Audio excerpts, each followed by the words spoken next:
Hello and welcome back to my channel.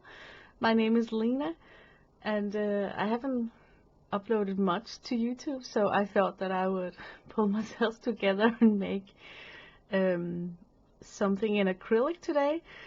And I've chosen this one. It's actually not my own creation. It's from a YouTuber called Shibasaki, and it's a spin on one of his streams because it doesn't look exactly like his.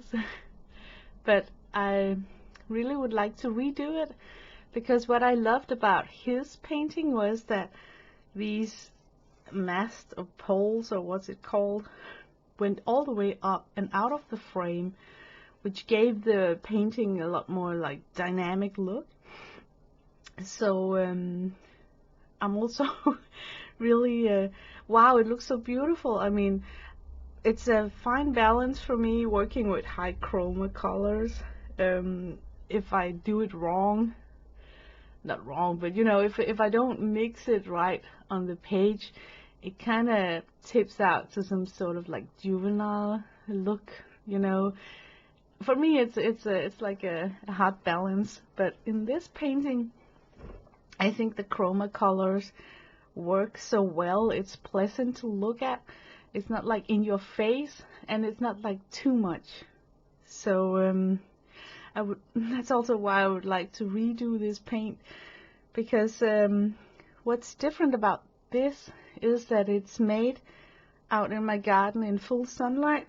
I was sitting outside, and I think that's what kind of made the whole difference, because when you're outside in the bright sunlight, you can really tell if you're not mixing up your colors, your high chroma colors, the right way. You know, you can really tell in bright sunlight that you need to push back and tone down some of your values. So I think that's actually a discovery that I will print in my brain, that my high chroma paintings works the best if I got like really optimal light source, because then I'm actually able to see if I pick out a color that's too screaming, you know. So there's a lot of nice things in this acrylic painting right here that inspires me to work more with that tutorial, and maybe this time try and do what Mr. Shibasaki did by painting bigger boats where the mast, or what's it called, can go outside the frame. So that's what I'm thinking. So I gessoed up, I prepared. I'm working in a sketchbook from Rangers. It's a big, what's it called? You know, the one where there's like burlap and watercolor paper, as they call it, and then linen. And it's kind of halfway, so I need to clip it down because it's really buckling here. I prepped this page just with gesso, and then I took some clear tape to give myself a taped framed edge. And I'm thinking about utilizing some of the stash.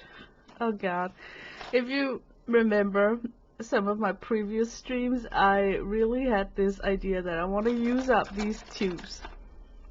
So let me just continue on the task of wanting to use up this set here. Oh, this is a white and a black. Maybe I should just go for this set that's got like this black on the tube, so I can better figure out my colors. I have used some of the red from this set here, and I did notice that it comes out in a glossy sheen. So I found this bag here from Sennelier. It's a matte medium, but it's a gloss matte medium, so I thought it would go well with this rather glossy acrylic paint. And I know I'm not gonna use up much to make this page, but it's a good start to get in the bottom of this collection here.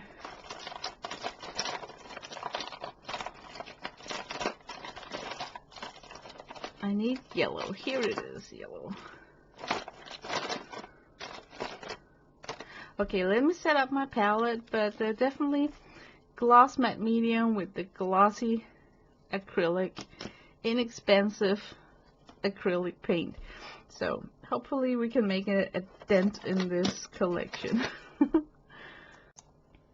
Okay, I keep calling it a glossy matte medium, but it's me pronouncing it wrong. It's gloss gel medium, okay? So don't ask. I just think it's because I'm used to, you know, pronouncing the word matte medium from golden, so it just stuck, that terminology. I got some yellow, and right now I actually have the picture on my screen in front of me of his finished tutorial.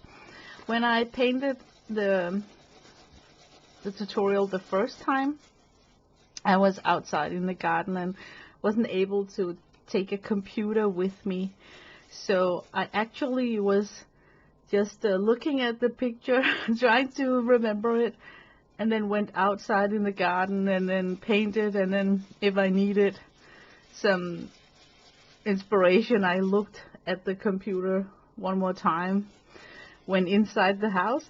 So that's why my original first attempt is not through to the tutorial, because I just, you know, I didn't really care that it didn't look exactly the same. I just wanted to paint.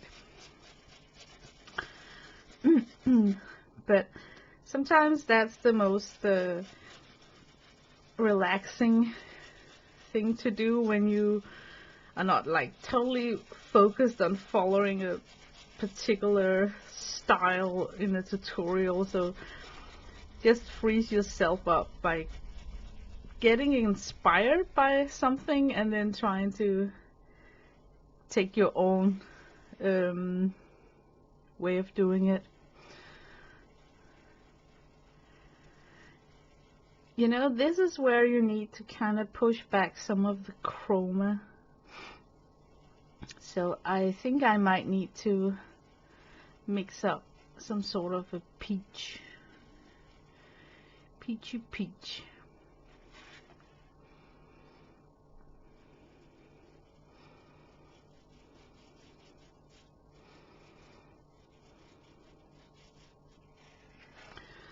And to get a peach, I can take some yellow and put in a small drop of red.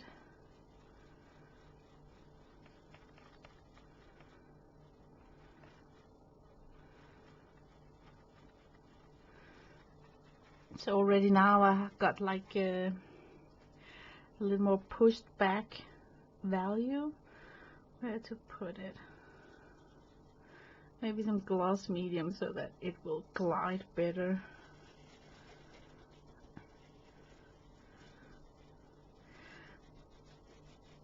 And now you're wondering why the swirling. I still got wrist issues on my right hand here, so I haven't been productive at all for quite a while.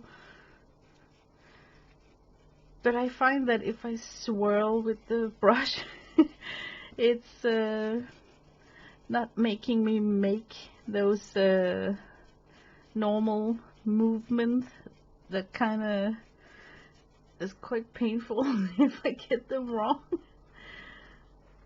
So if you're painting along with me, do use like a different technique to apply your paint, because this swirling is just making it look totally messy and not that neat.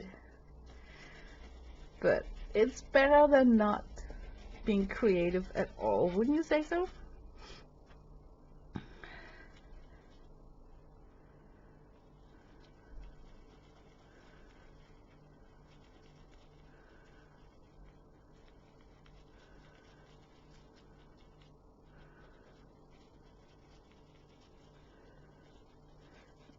I'm simply just trying to blend in the white area here. And then I need something that's going to be like more like lavender toned out into some bluish color. So I think I'm gonna wash my brush because yellow and purple are opposite of each other on the color wheel, so it will, you know, give me a brown result if I just go in with the yellow paint on my brush. So let me do it off camera because it's a little bit awkward from the position I'm sitting. Okay, it's cleaned. Now I haven't mixed with these acrylic tubes before, so I don't really know what kind of purple I'm getting. Oh, this is nice. I like that. A little bit more white in it.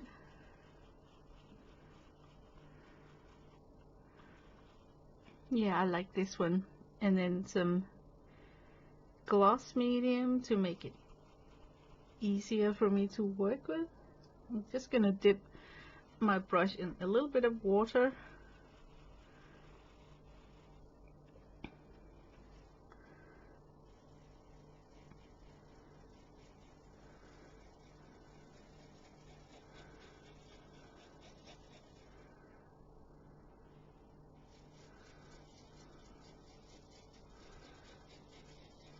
It's gonna be fun to see how it looks when I'm doing this swirling thing. On this one, I wasn't swirling and twirling like this on the first attempt I made.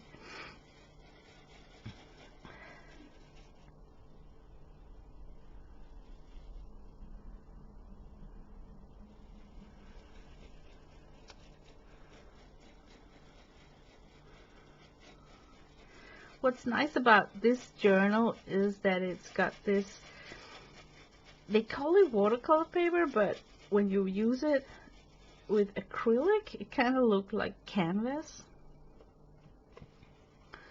Because the paper is textured in this kind of looking like fabric, you know, gessoed fabric. So instead of using this journal for watercolor, I really like using it for acrylic. The other acrylic journal I got is the, I think it's a Diane Reevely's journal with something that looks like manila paper. But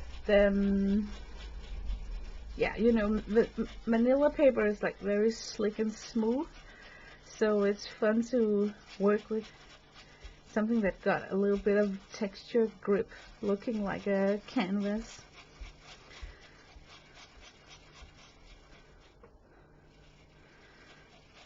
Okay, now I'm simply just painting without really thinking. Maybe I should take a glance at his tutorial. Okay, he got something greenish up here. Maybe I should try and get that too. I think I would like to wait until this dries up and then put in a layer of yellow to merge it better. Let me find a green, not Iridian, this one.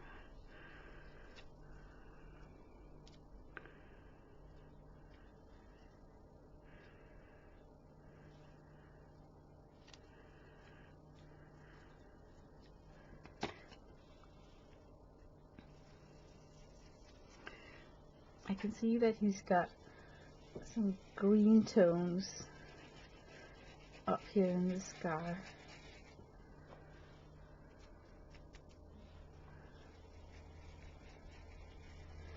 I like to use this gloss medium instead of water.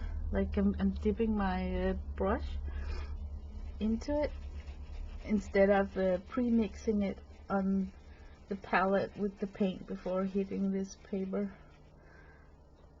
I just think that it gives a more blended appeal to it. Like it's easier for me to blend like this today.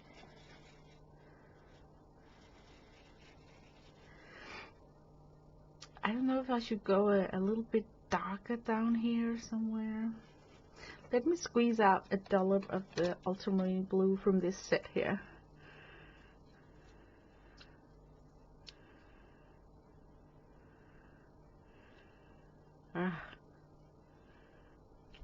Oh man, it's stubborn.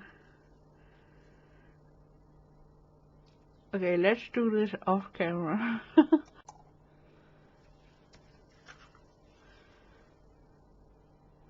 Okay, I had to fight it.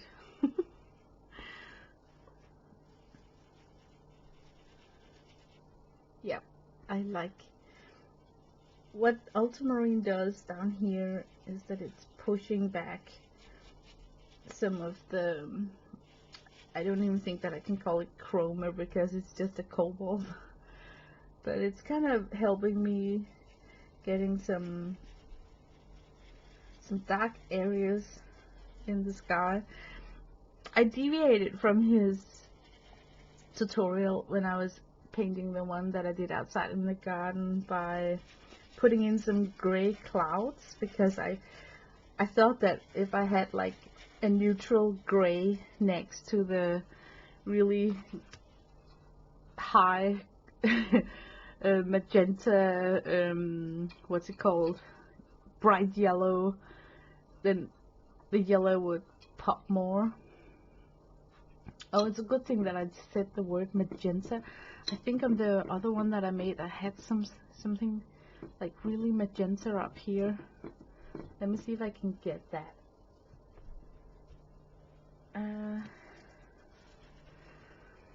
Let's try this one and see if we can put some white in it. See what kind of magenta we get. Yeah. Oh no, it has to be darker.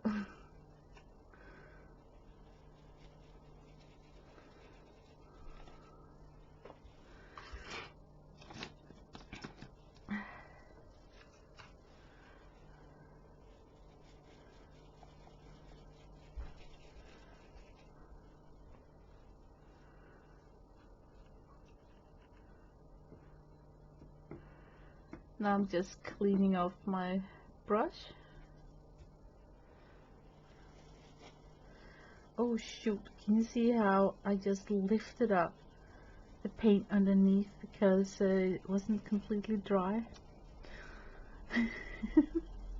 Hopefully I can fix that faux pas with some yellow application.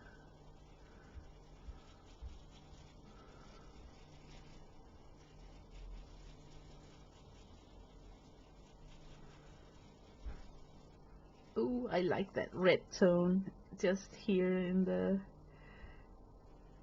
sky area. It's going to be like a very unnatural sky, as you can see already. I think I'm gonna put down some white,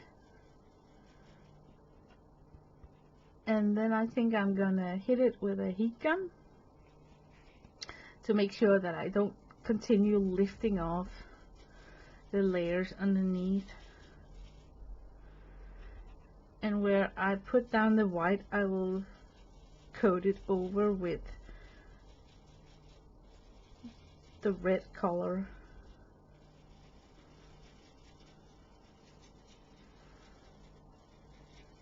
Yeah, definitely time for heat gun.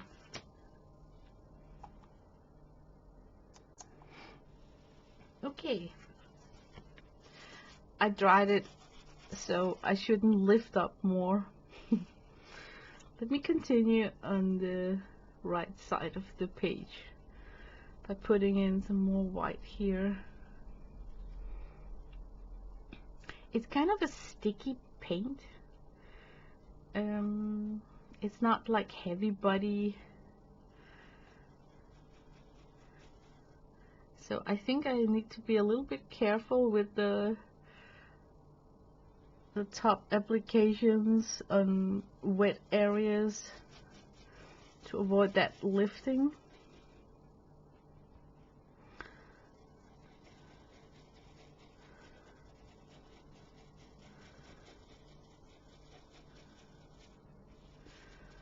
I want to kind of merge the yellow area with the purple area, so I'm gonna mix up some sort of a peach once more and try and see if I can get some sort of transition here.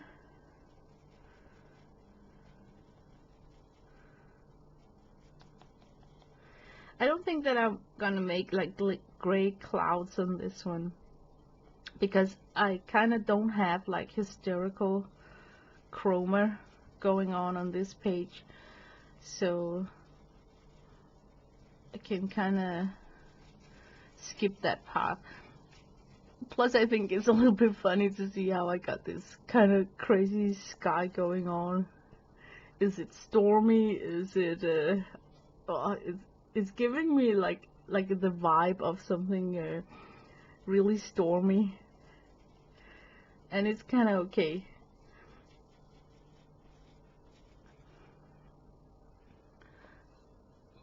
Now I'm cleaning off the brush to get all the yellow out of it, because I want to go in with a little bit of the purple color.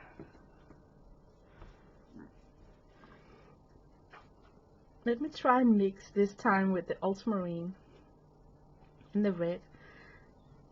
Now I get some sort of like dark maroon. It's beautiful. Wow. Where can we put it? Maybe right here.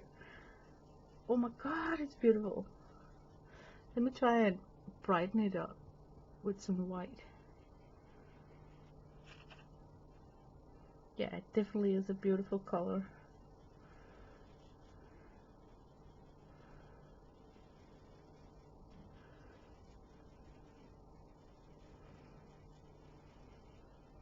Let me get some of it over here.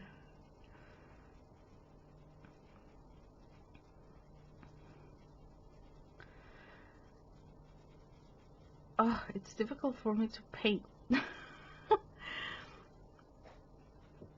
I can feel that swirling thing is kind of getting old for my wrist right now. So maybe I should try and do some painting motions. A little bit of water. Nope. The wrist don't really like that. Back to the swirling. I don't like the brush marks that I get from the twirling in this end here. So let me see if I can wipe some of it back, push it back with this paper here.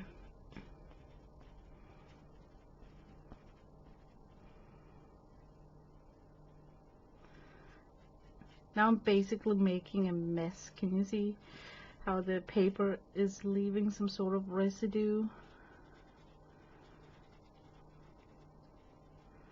I don't like that at all. In a situation like this, I think it's better to wipe off as much as you can and start over.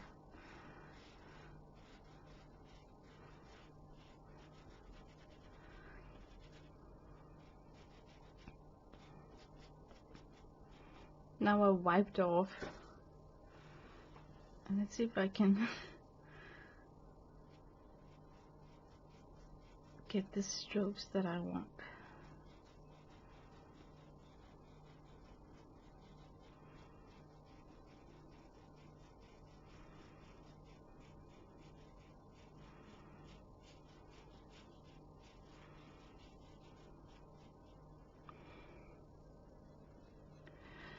So I'm planning right now I'm in this damage control thing. I need to fix what the heck is going on over here. So my plan is to try and cover it back up with some bright yellow and white mixed together. It was a little bit too white.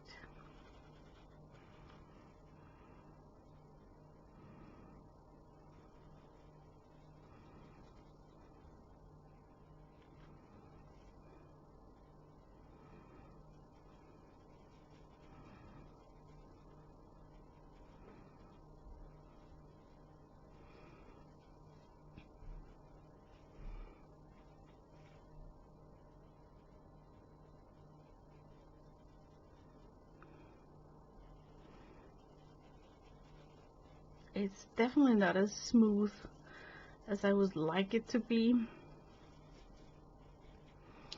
I also think that the transition down here between the purple and the yellow is not well executed, so I may need to go in a bit orange, I'm thinking. So let me mix up a nice warm orange to clash with that cool purple that I got going on, and see if it kind of helps.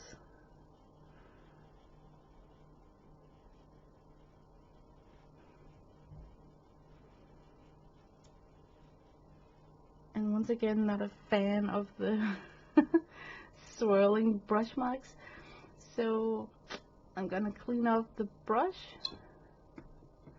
and try and come in with some gel medium, see if I can blend it out better.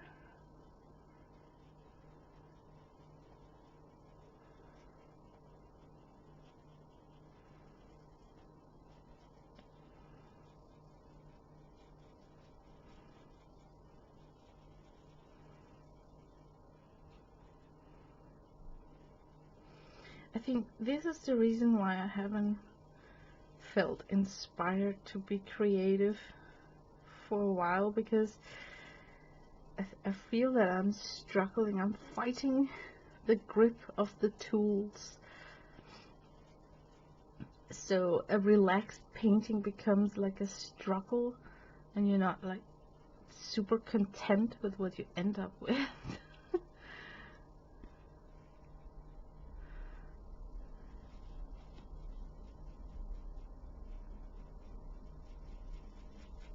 But then I also think that the areas where I struggle is probably the areas that teach me the most, because you have to tango out of this complicated situation that you put yourself in, because what's in your head is not coming out in the same expressive way on your paper.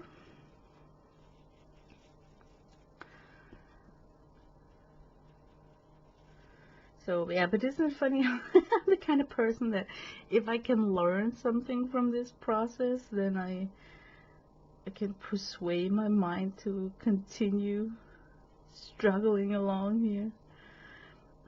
It's kind of a shame that the yellow is so transparent that it doesn't cover up this. I would say it's like a hard edge I got here on the water, but maybe I should just focus on covering up this with a boat. That would be a good choice.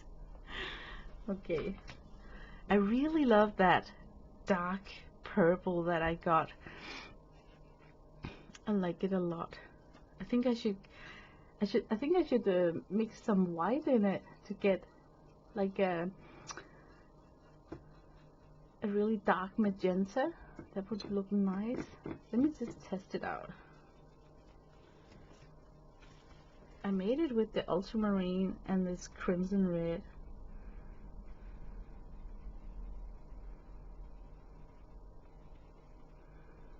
Let me get some white on that.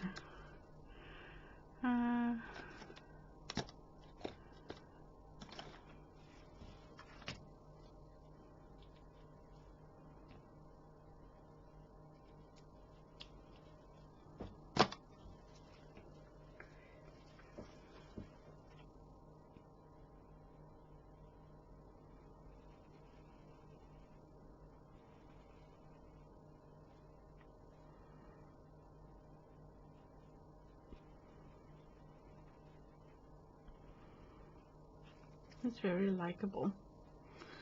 Maybe I should a little bit more red.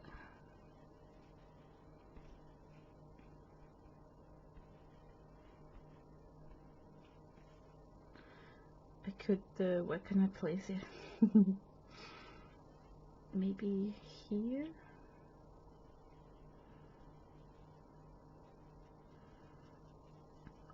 Just, you know, a hint of it.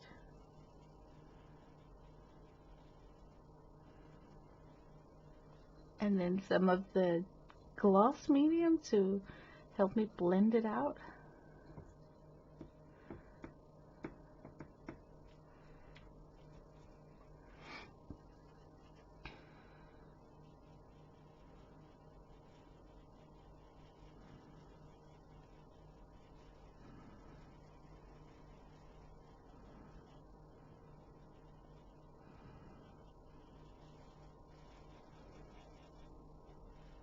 Yeah, I really like that crazy sky I got going on here.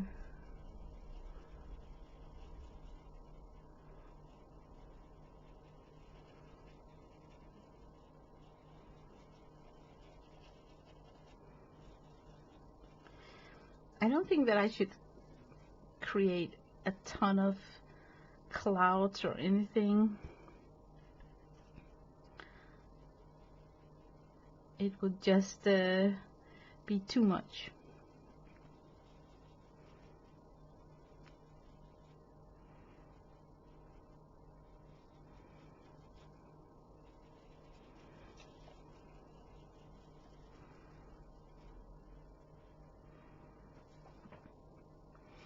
Okay, now I'm looking at this area here, if I should keep it blue,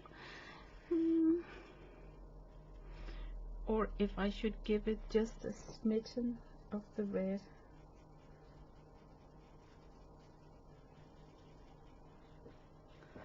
It was a little bit too much, so I'm trying to scrape some of it out.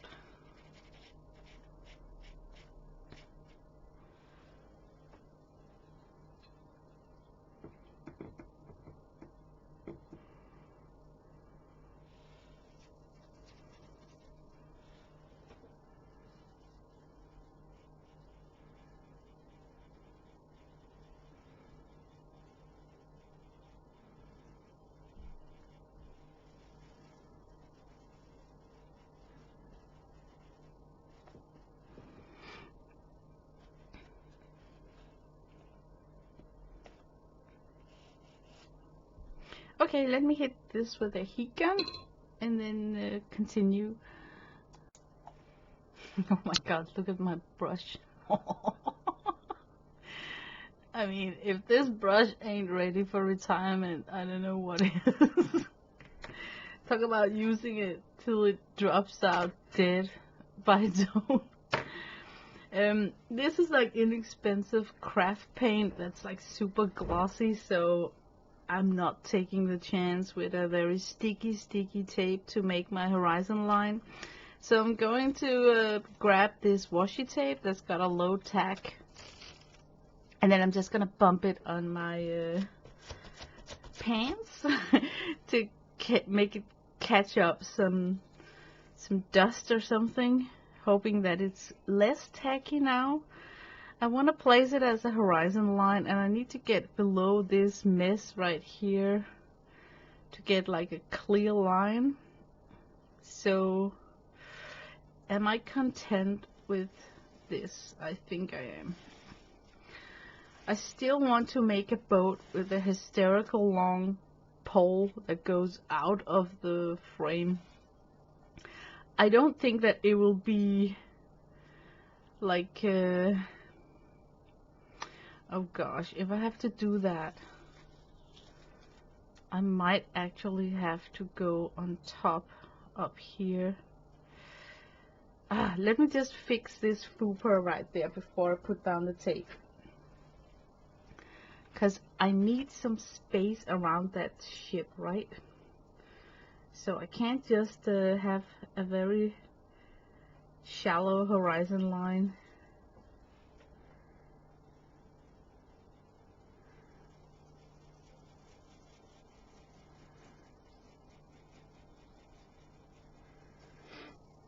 I need to bring up that line.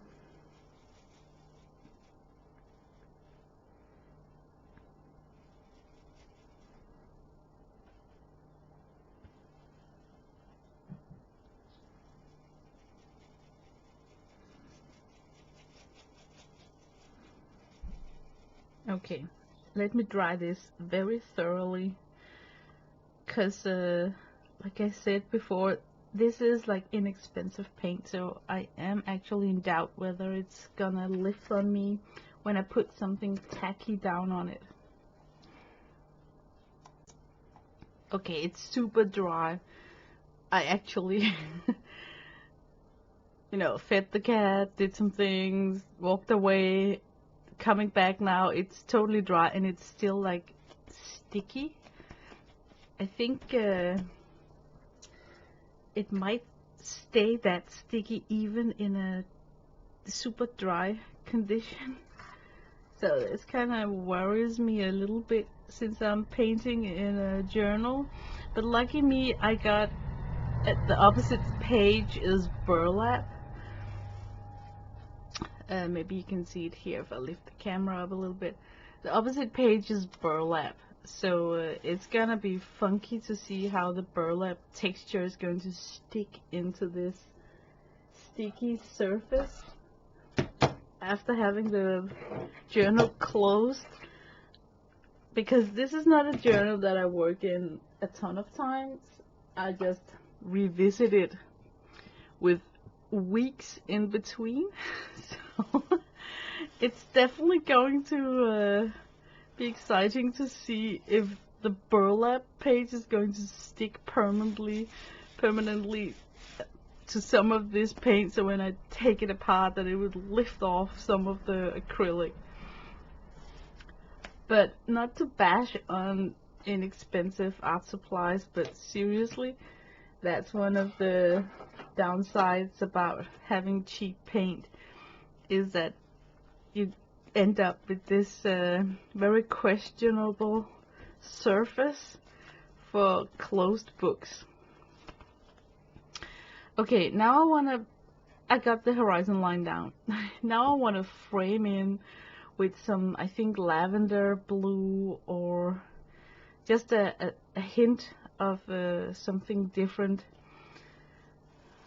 just to, mark out that this is the horizon line. I think I would go with the cerulean mixed with some white, and then refrain from making too many clouds,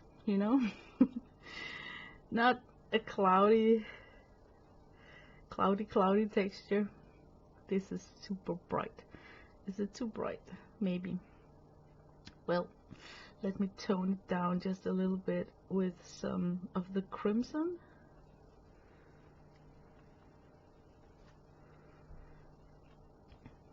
Now I got like a lavender that's going to be like a good transition, I hope. So because the tape is not super sticky, I think my swirling method would make me mess up by getting the bristles underneath the tape.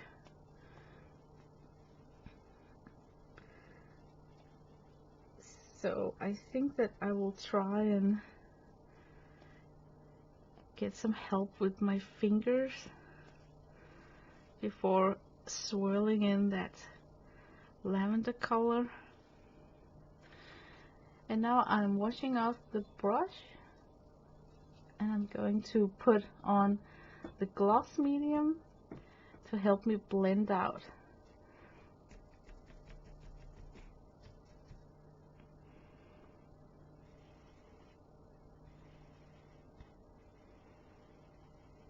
So I'm simply just coating it well with the gloss.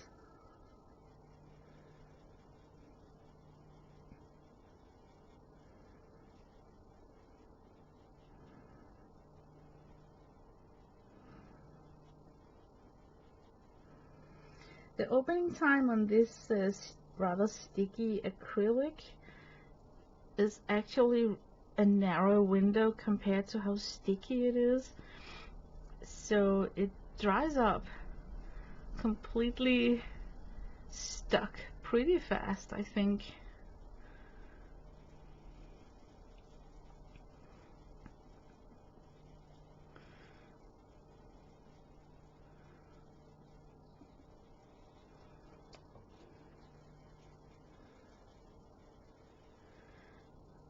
Okay, this is where I'm thinking that I should not make clouds, but it's just too tempting to not make just a tiny cloud coming in from the right here.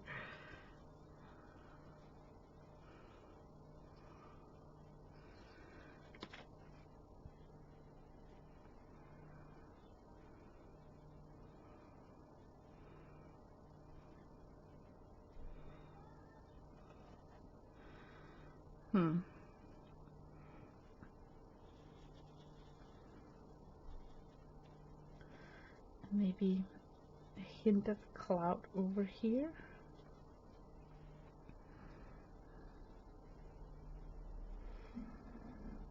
Oh, I'm sorry. I haven't eaten yet, so I'm a little bit hungry. Maybe I should just leave it like that. It looks kind of funny. I don't really have a horizon line separated down here, so I will work in some more of the lavender. Maybe I should just make a small dip into the ultramarine just to mix up the color.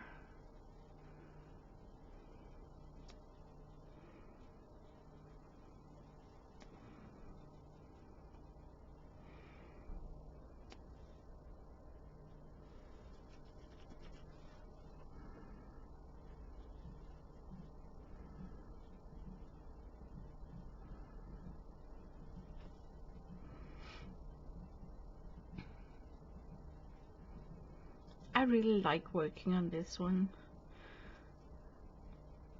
I like that there is no like finished recipe of how it should look. It's not like when you're making a face, you know, where placement of features must be correct.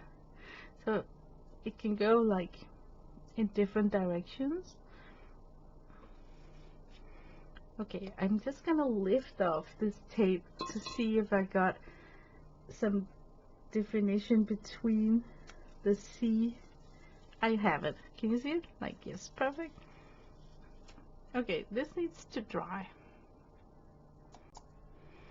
I want to prep some of the water surface now because it's so easy. There is no obstacles that I have to paint around or, you know, mess with. So I'm starting with the white because I definitely want some of the clean white without a contaminated brush to be around here. And I'm just using a flat brush, trying to almost like dry brushing. Ooh, that was a little bit too much. Can you see that?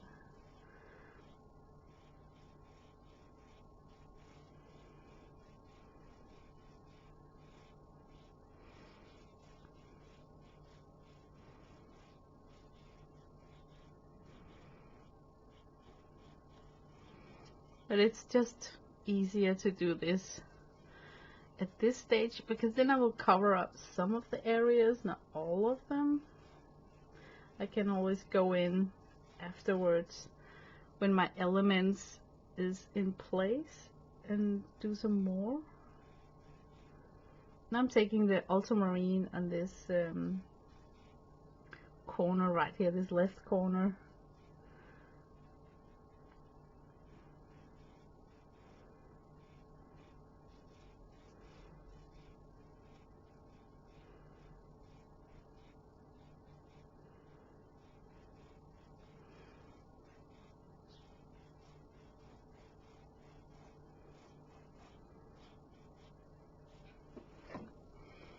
And now I want some of that reddish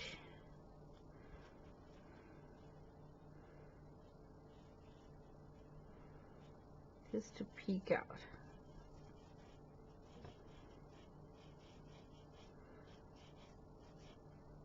I'm not super keen on touching the top of the horizon line.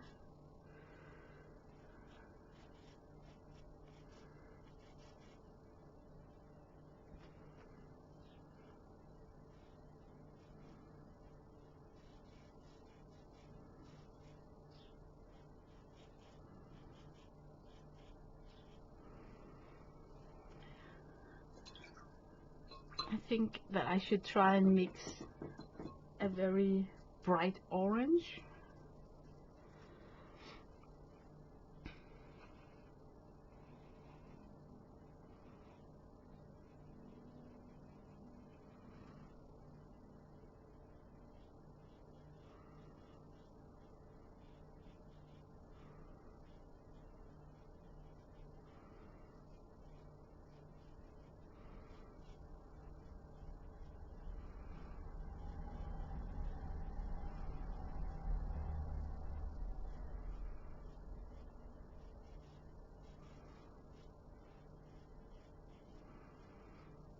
And then I think I would like some very bright yellow on top of the horizon line.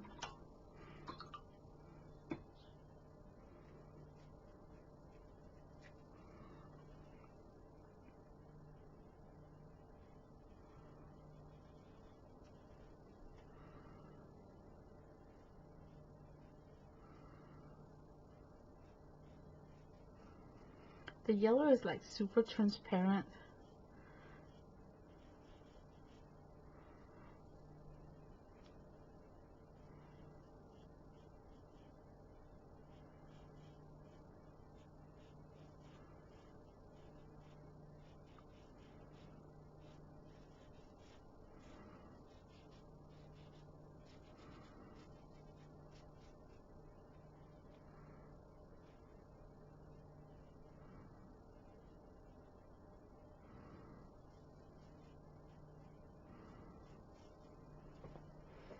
Okay, I'm a little bit quiet today.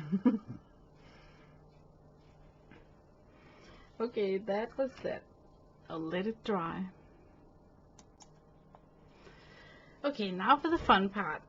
What to put inside this ocean scenery.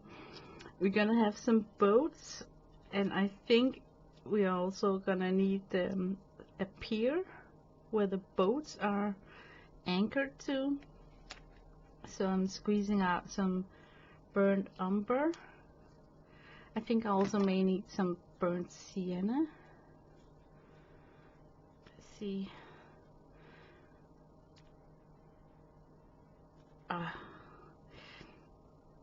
Some of these tubes are a little bit stubborn. Ooh. Burnt sienna, here we go. And then white and maybe some cobalt blue.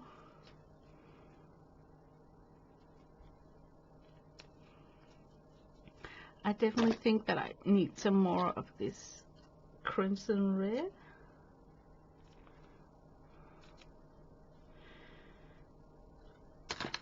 Yeah.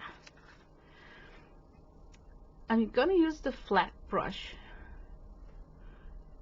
I'm gonna paint first some sort of a pier thing out here. So I'm picking up some blue, some brown, or raw umber it's called. Just to give me a starter here.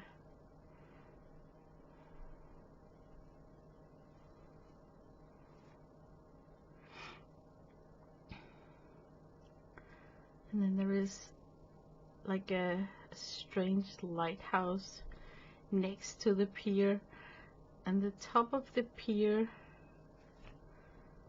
is kind of raised a little bit.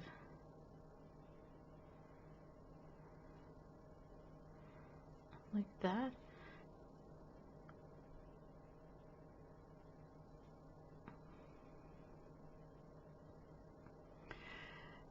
It's gonna be like abstract. So is that gonna be like totally fine architecture on this part here?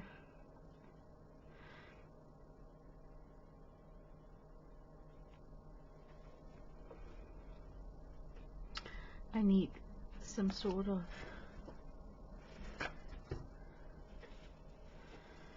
bright blue.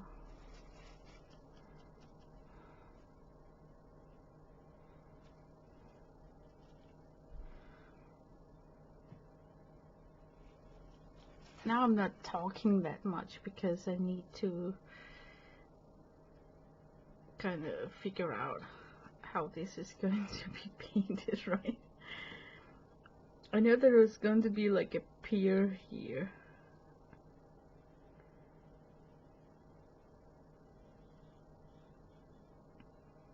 The question is, how far out do I want it?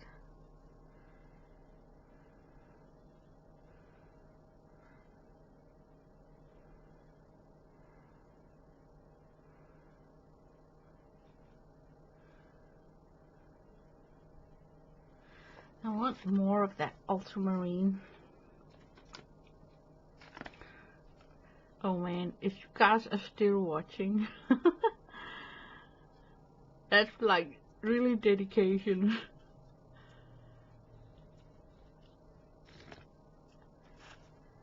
I'm totally slow today. I think it's a combination of, you know, just making this a relaxed painting session for myself. And then I just really think that I suck at making those voiceover things. So I wanted to paint in real life today. But I didn't count in the fact that I was going to be like this slow.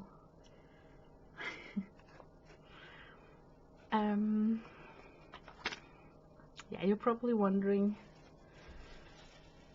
what the heck is the idea of this, but I'm basically trying to make some sort of background stage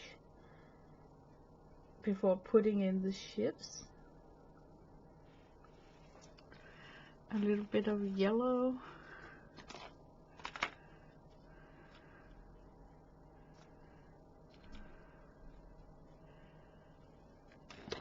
And this yellow is like super weak, so I'm going to dip directly into it with my brush. It is so transparent.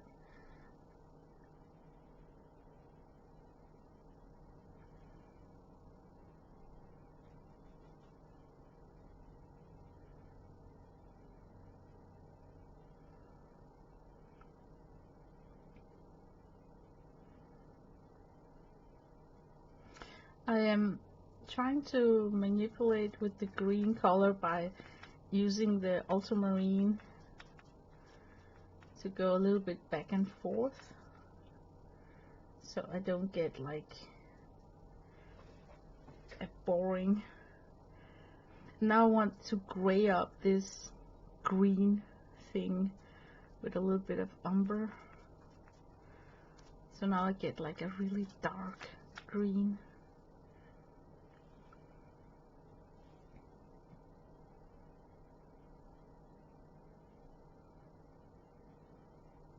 I'm thinking to make something in the horizon, and I wouldn't mind if it was a little bit muddy in the color. So I'm taking the burnt sienna into the green mix to get me this muddy .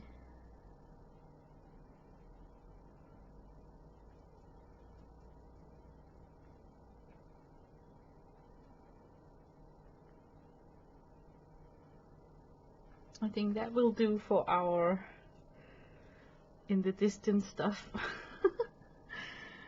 I got a flat brush here, which is perfect for making these line marks here for the roof. And I'm simply just bringing over some of the green elsewhere in the painting. Simply because I really like, you know, having the dark not being done in black, but with different tones.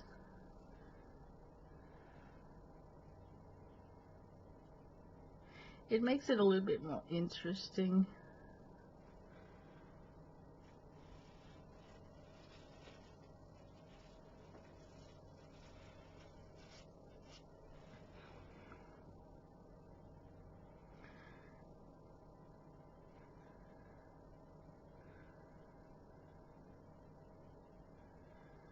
So I'm putting in some of the red also.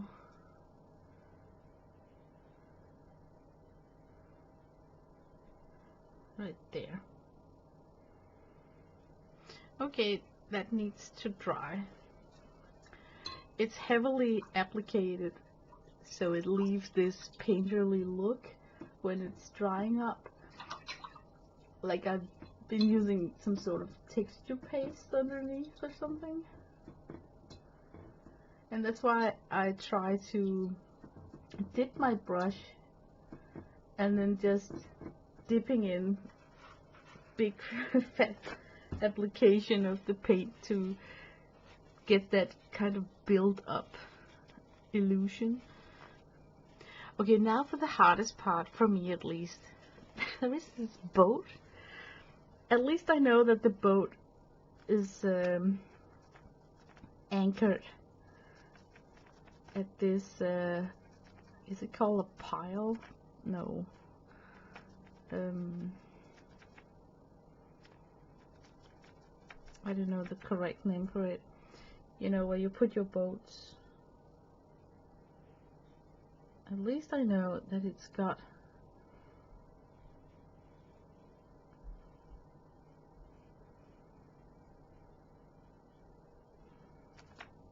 this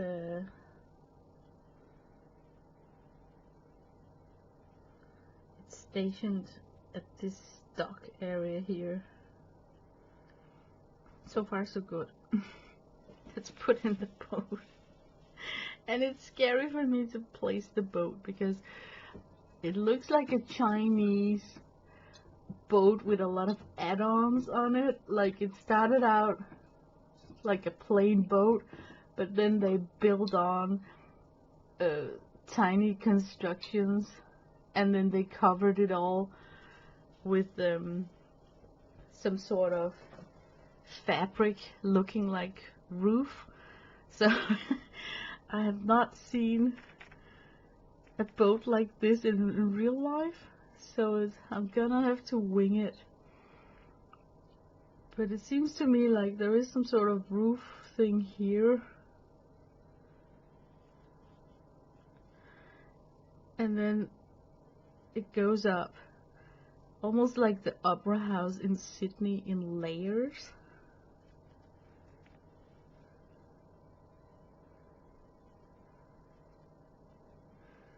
So of course I'll have to try and mimic this crazy looking boat.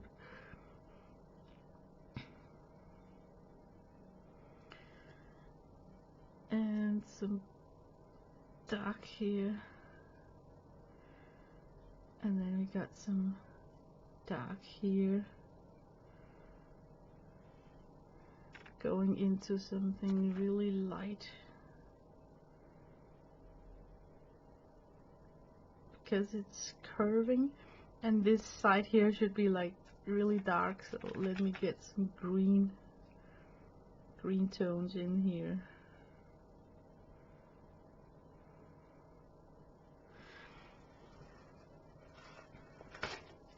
At this stage you might wonder, what the heck is this? Because that's exactly what I'm thinking.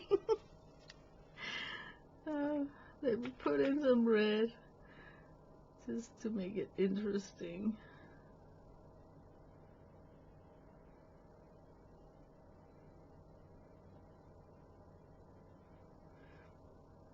You know, just play with colors.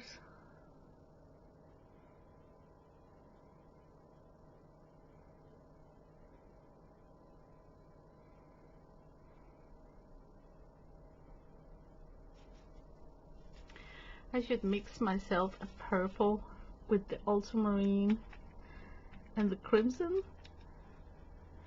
to get that kind of burgundy dark red that I'm fond of.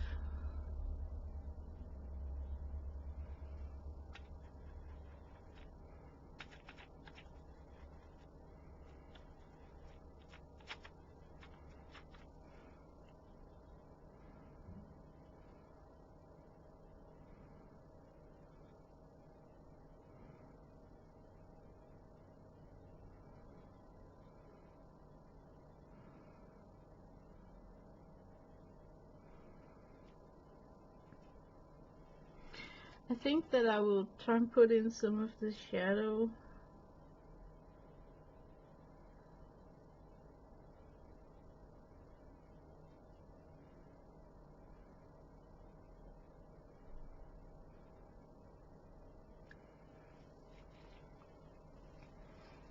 Yeah, this really doesn't look like much.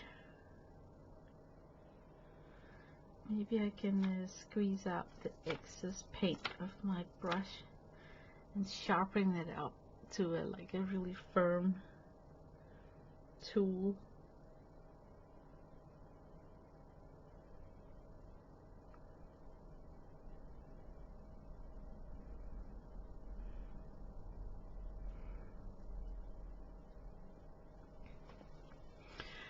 I got some green right here. I'm gonna mix in some red in that.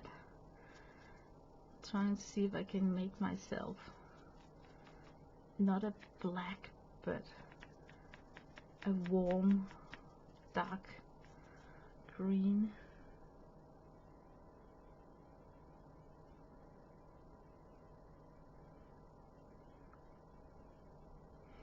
Okay, that's the attempt of sketching in the first boat.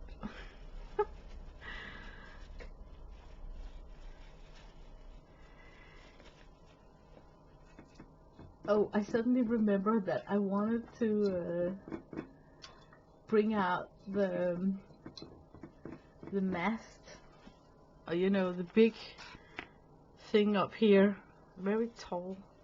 So I may need to adjust the height of this boat actually.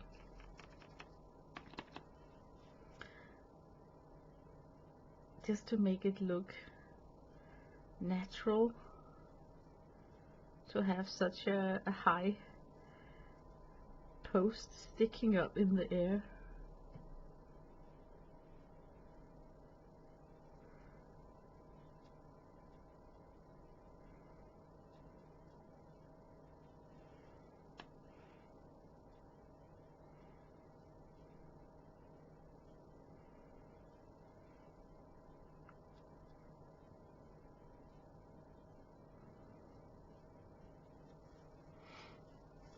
I may even need to expand the side of this boat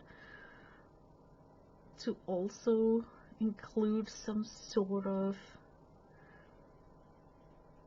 space from where you can imagine that they're steering the boat from, you know, like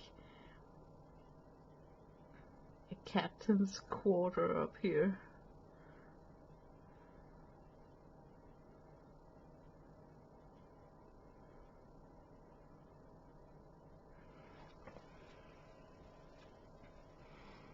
Yeah, that's a freaking strange looking boat. I will agree on that. But let's continue with the construction. Strange looking shapes of boats.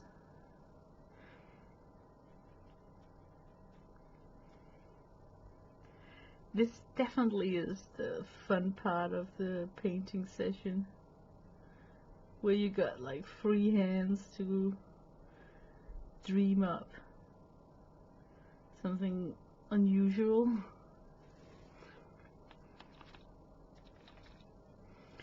I want another boat here.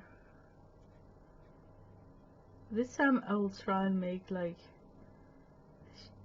you know, the real shape of a boat, so nobody is in doubt what it is.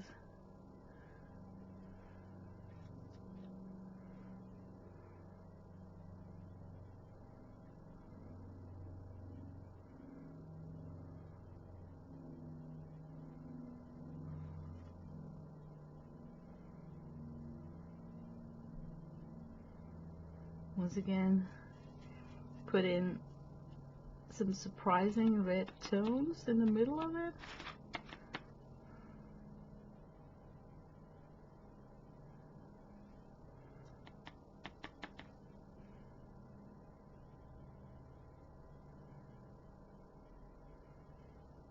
maybe something really dark, preparing for the shadow, based on, I think it's gonna be ultramarine.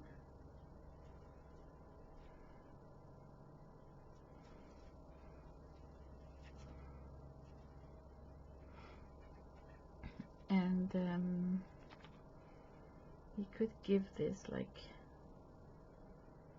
a roof, just like this one could get a roof.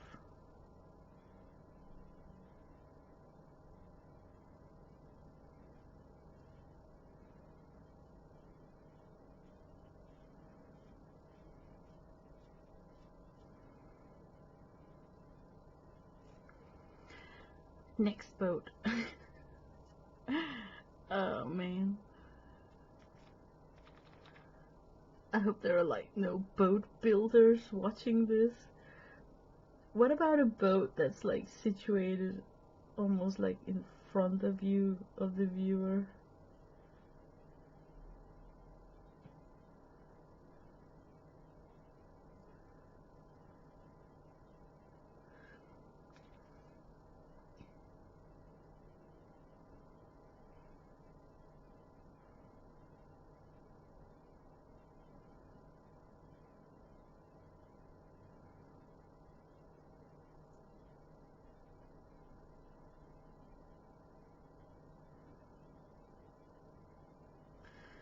And I think I need a skinnier brush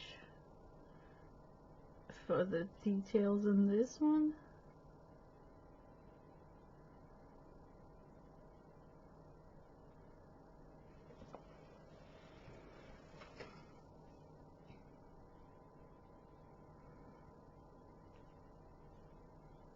I think I got it laid a little bit high on the water right there. Okay, we're gonna leave that one. And here I am thinking about having like the end of a boat here.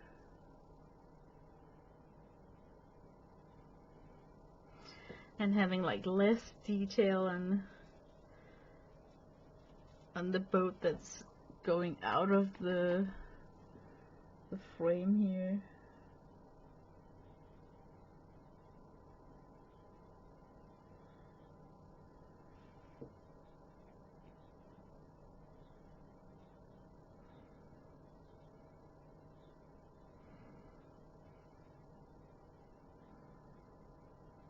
I don't like this boat right here. Oh man.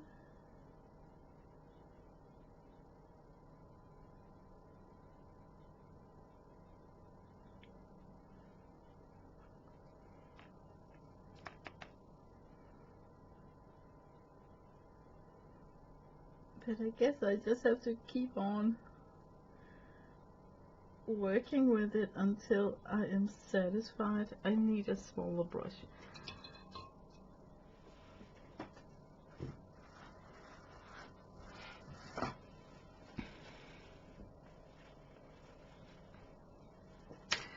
Let me bring out some really dark, like this lamp black right here. You're gonna need this anyway to do the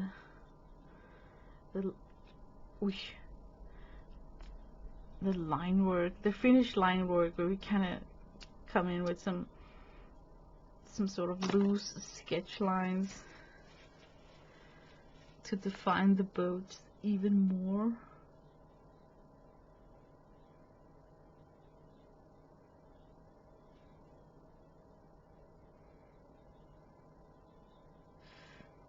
Oh, I need some matte medium, or gloss medium it's called.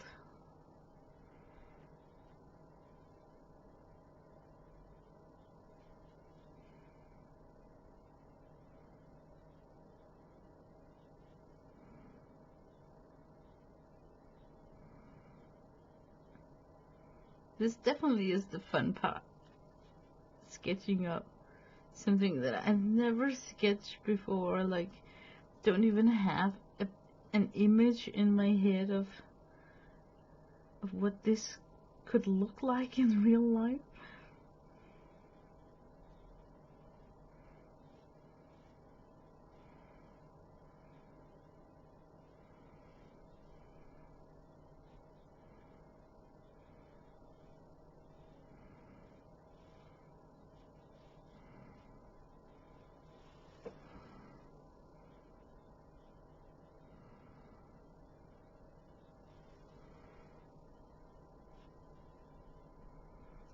So I am a little bit quiet.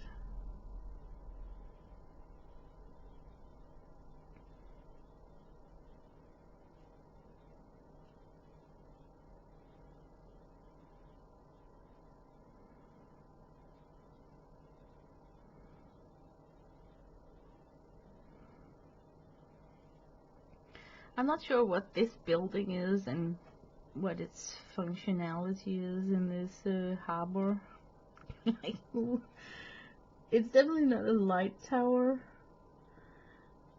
but I like it there, so we're keeping it. Okay, this is where I'm hoping that I can define this boat better. Go in with some darker value.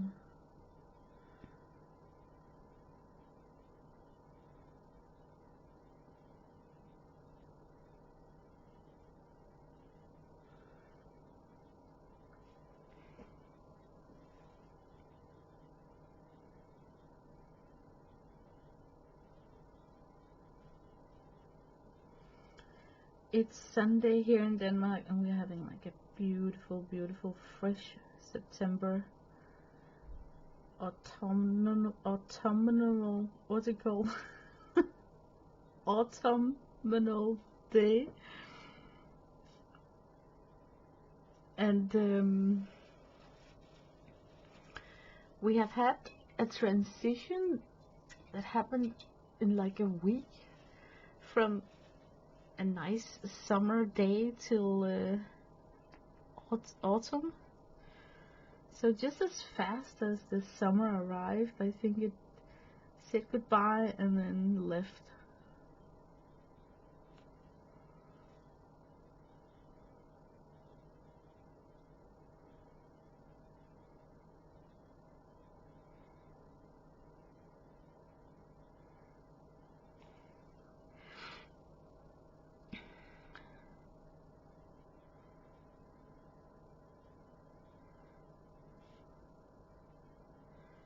Oh, I really, really love that the sun is peeking out.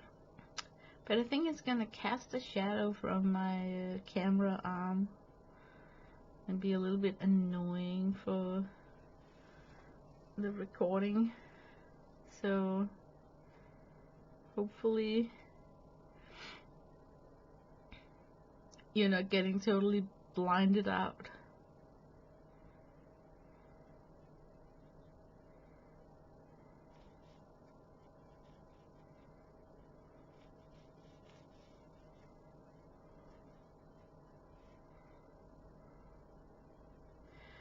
I got this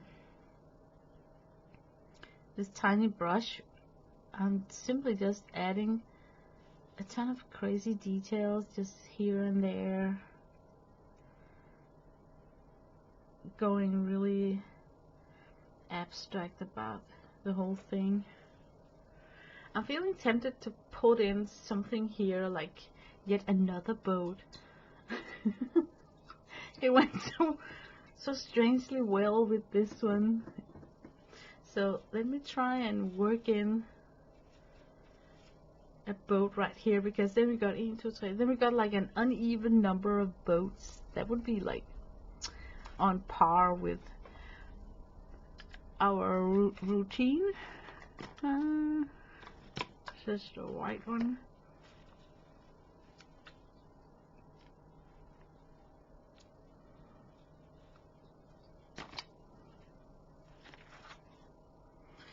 I really like that burgundy. Oh, I need ultramarine.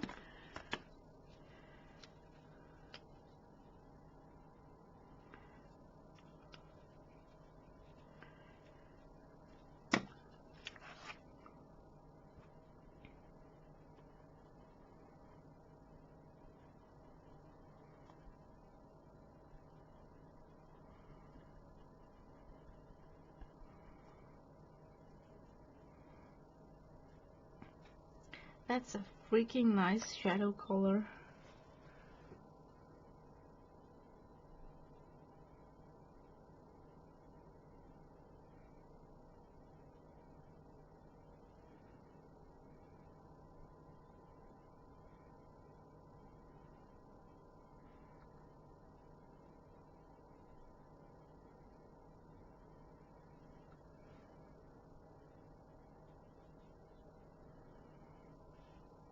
Okay, now I'm simply just gonna try and mix in some dark to sketch up the next boat. Maybe you should have like the same position as this one, like sideways, sort of. So if the boat starts about here and then lay in the water,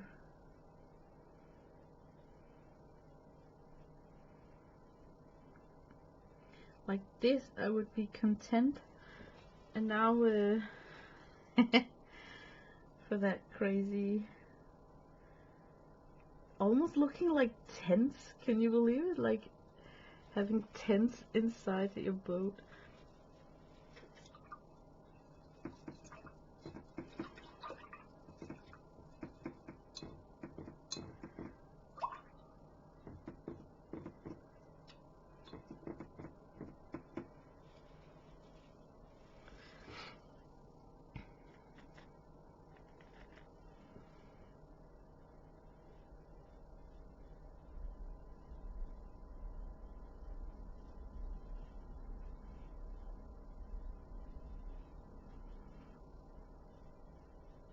I'm going in rather thick with this application because I want to cover up the pier that I sketched next to it or behind it.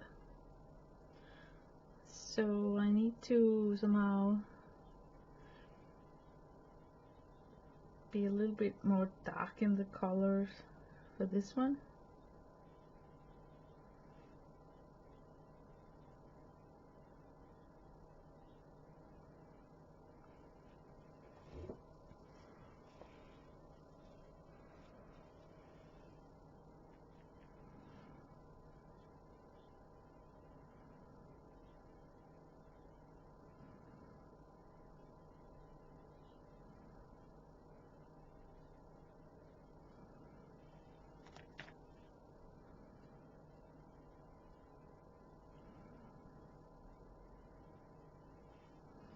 Oh, I'm sorry for being so quiet.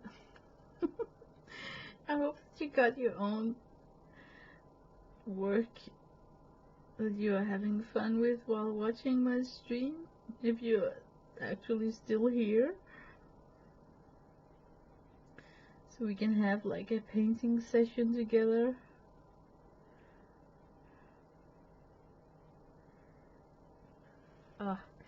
I'm having such a good time painting this, also because suddenly it gives me the opportunity to have different grip on my brush, so I can feel that I am moving more of my muscles in my hands than when I just did that swirl thing, you know. So surprisingly, this is like really a pleasure to make.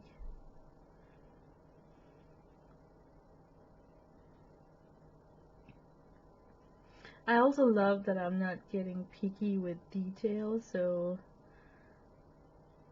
I'm still not, you know, super detailed with a skinny brush or stuff like that.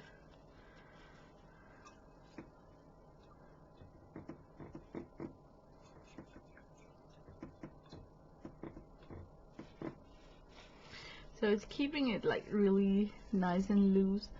I want a green, hooker's green.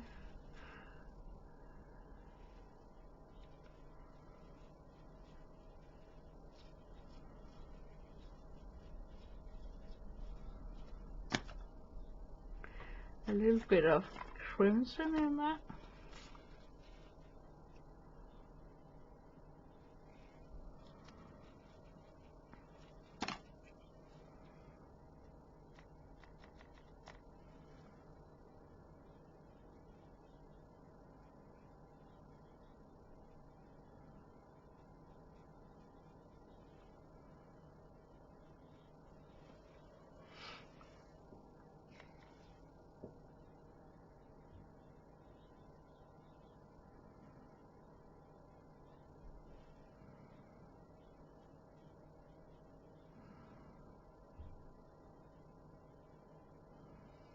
I'm simply just depositing areas with red and green just to mix it up a little bit, trying to create some sort of interest.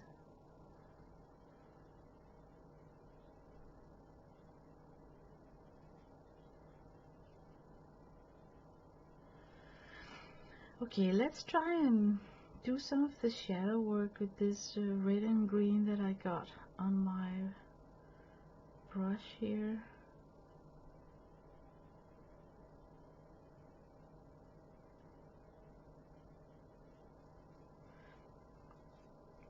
I'm gonna come back with a darker color. I just want the underlaying shadow colors to have this like red and greenish mix for no particular reason other than it's a bit odd, you know, so it may create a little bit of interest.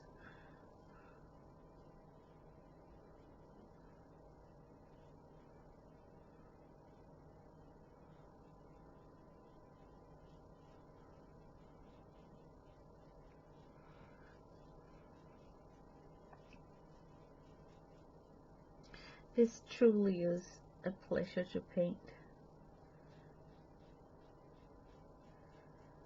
I can't believe how long I've been away from doing creative things.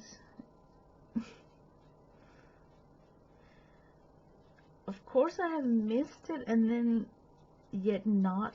It's like I have not had the inspiration, and then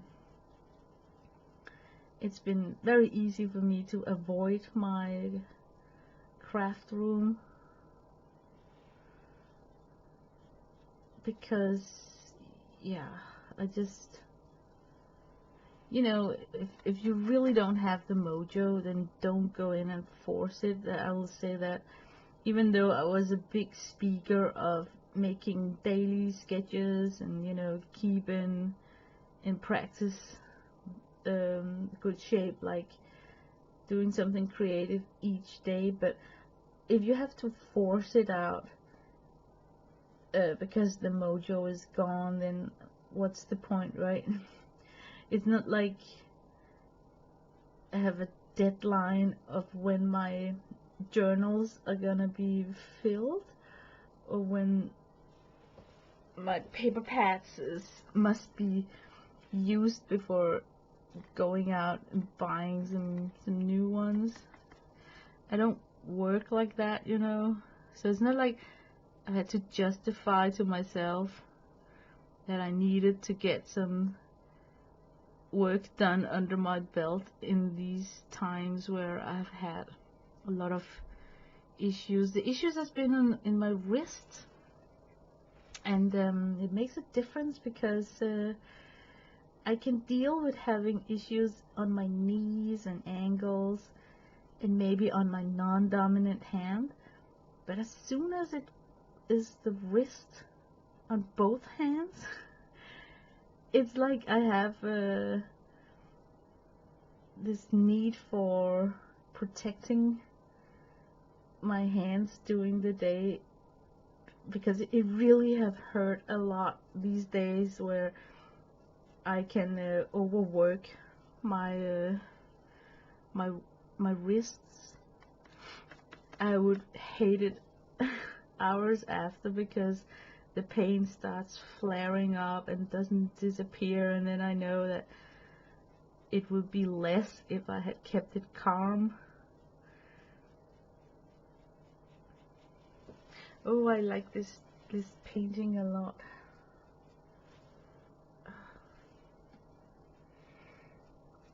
Okay, now I think it needs to dry because it is not really good paint that I'm working with, so I can feel that I'm sort of lifting up, scraping.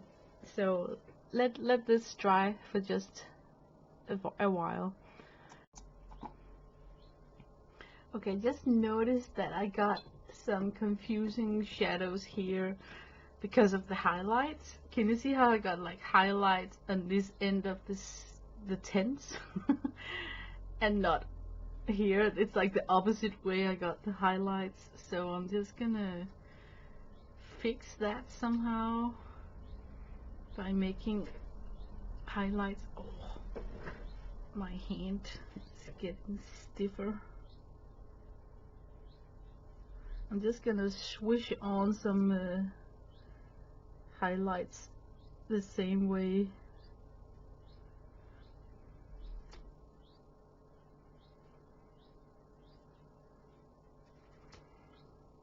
And oh, that was a lot. I'm leaving it. I am against going in fiddling with too many layers of the same stroke. I think right now it looks a little bit clumsy, but at least it looks more fresh compared to if I went in and tried to fix it. One of these windows here, I would like some yellow light to shine out from it. Oh, my brush was too wet. So because the yellow is so transparent, I'm gonna give myself a white coat right there so that the yellow can really shine out. And I'm gonna do the same over here and maybe up here also. I think I'm gonna do like a mix of yellow and red in the windows, so it's not just yellow coming out. Yeah. Now what's left is some line work and then some more shadows. So let me dry this up first. Okay, so the white has dried up, so I can come in and make it yellow.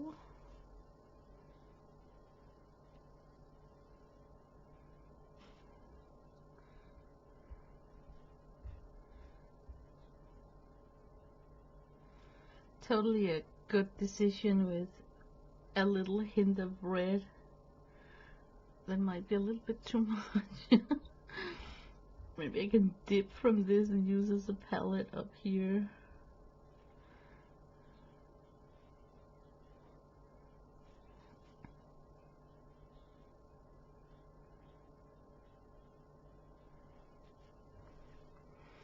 Yeah, it's likable. For the line work, I don't trust my hand to do it with a brush because I can feel that I'm not so confident with my hands at the moment. So I think I'm gonna simply just use a Posca.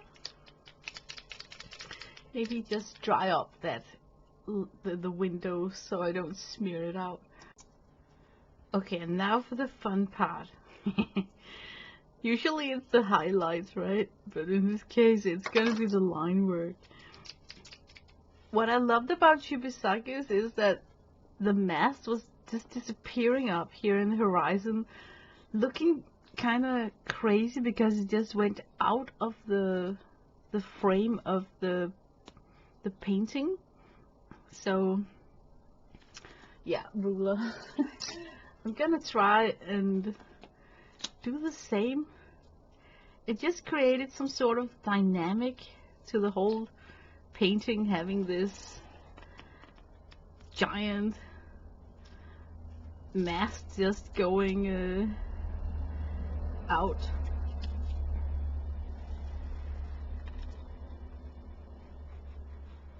Yeah, I'm really happy that I'm doing this with a Posca and not a brush. Feels like I'm more in control with the Posca. This one don't necessarily have to be that tall, but still like super tall because it's the same kind of boat as this one. So this one could actually stop inside the painting.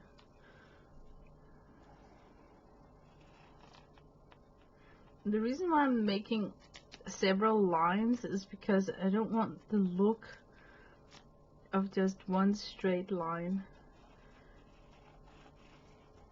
I want it to kind of slim out a little bit. Okay, now for the kind of difficult part, which is to get all those soft curves, but not like super straight. Oh, already there my hand slipped. Could you see that? How to do this best? I need to end here, so maybe I should just go from here.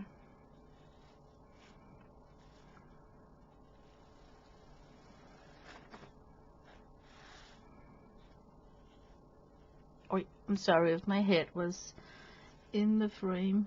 Maybe I should take some from this point here.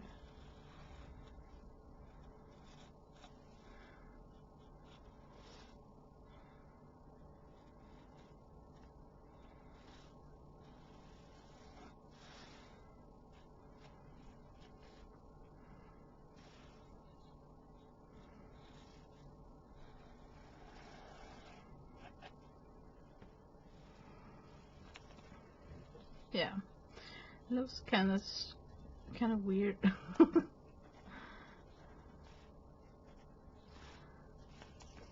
But let's continue the madness over here.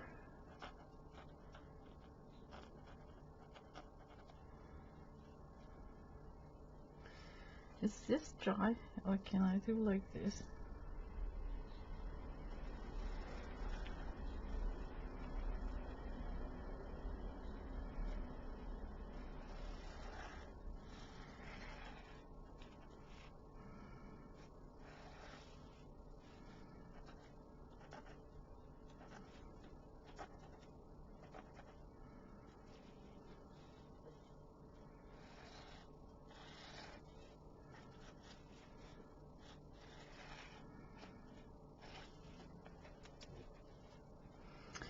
And we got several other of these.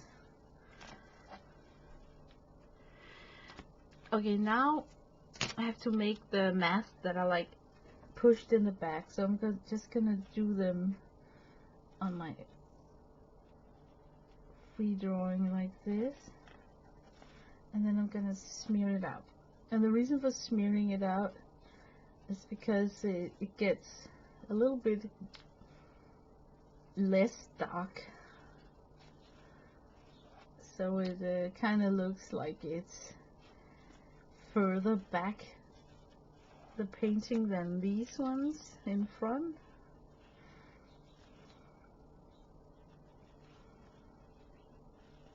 It feels wrong to put one on this type of fishing boat, like it don't belong there. But the reason why I liked his painting was because of all this line work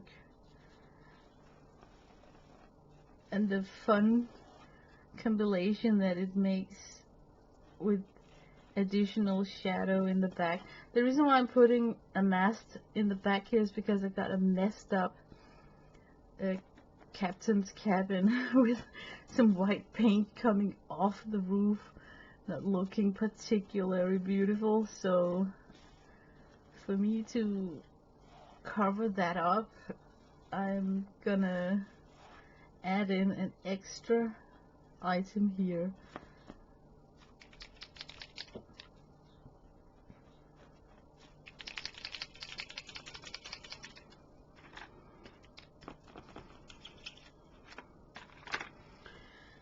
And it's gonna be like this strange thing.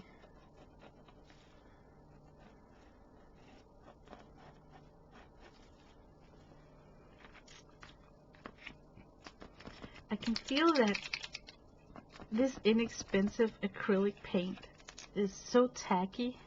You can even hear it with the way it's like, it's, you know, like it's tacky and sticky, so it kind of kills the nib from the Posca a little bit.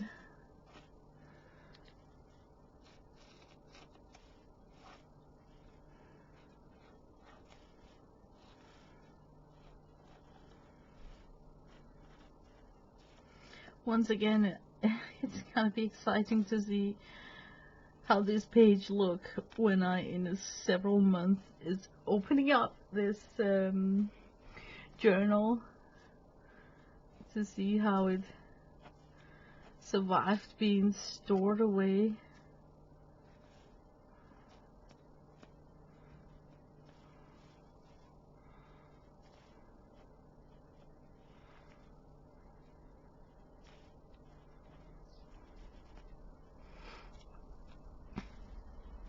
Okay.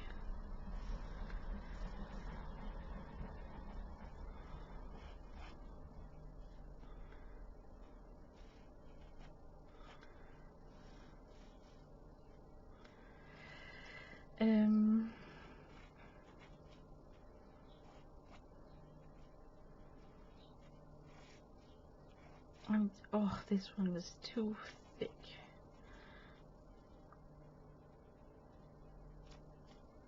I'm trying to get the reflection in the water from the mast.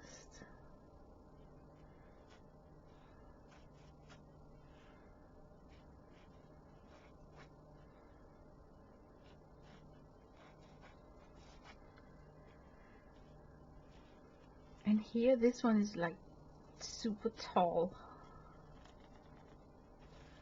So it could actually be so crazy that it reflected further on here, maybe.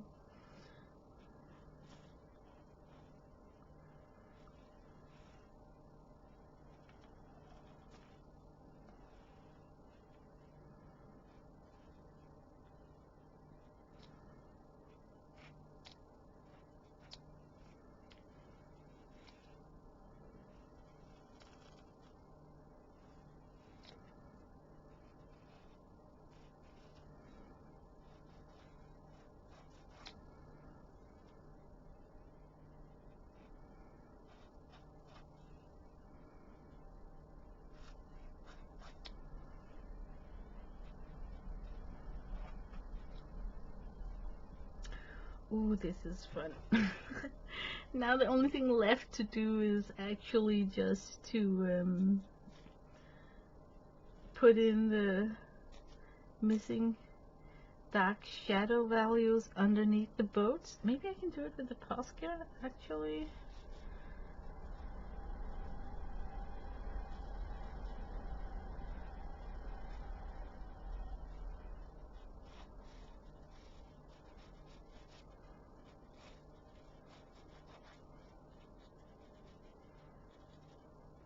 I super love the idea of having green tones in the shadows to kind of, you know, have some green represented on this side of the painting where I have it here. Because if that green was just standing alone, I think it would look a little bit off in a way. Like it needed to appear elsewhere on the painting.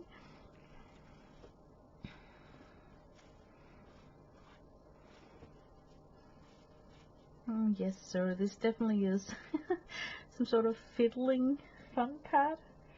You can just continue making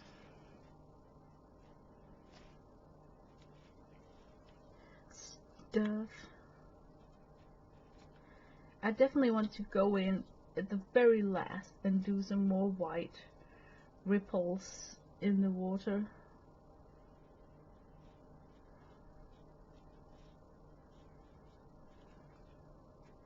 Yeah, I can fiddle with this off screen. It's like, you know, I can just keep on adding with that Posca pen. That was fun, really fun. Now I'm taking the flat brush and then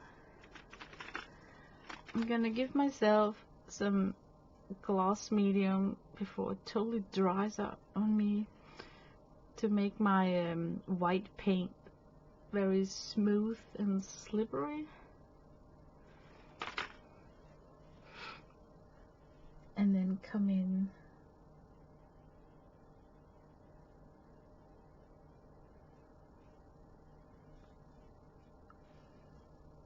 I'm just retouching. Oh, that was too much.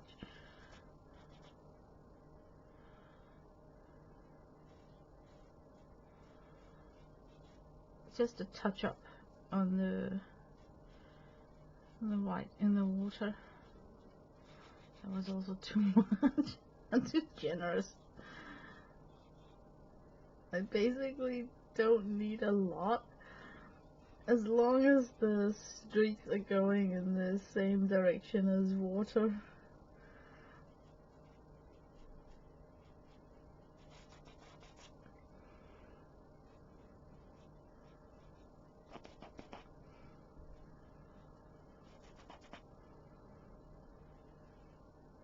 I think I should stop now.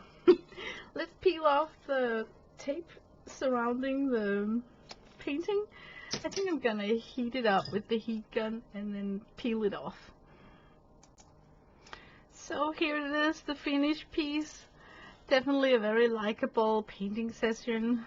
It looks so pretty with the tape off the edges of the pages. It's buckling up a little bit.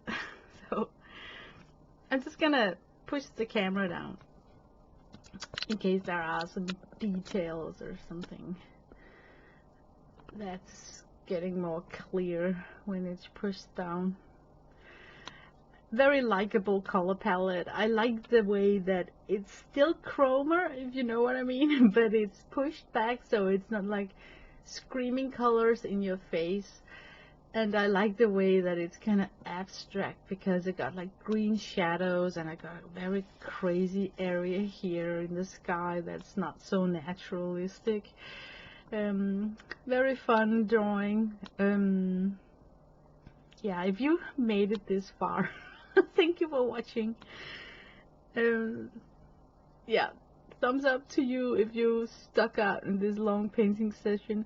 But I think that live paintings are fun to see if you want to paint along, so you can see my mixes and my choices and my faux pas and how I, you know, correct things. So yep, thanks again, and hopefully I will come back with an upload within a week if I push myself. But if not, have a very nice week. Bye bye.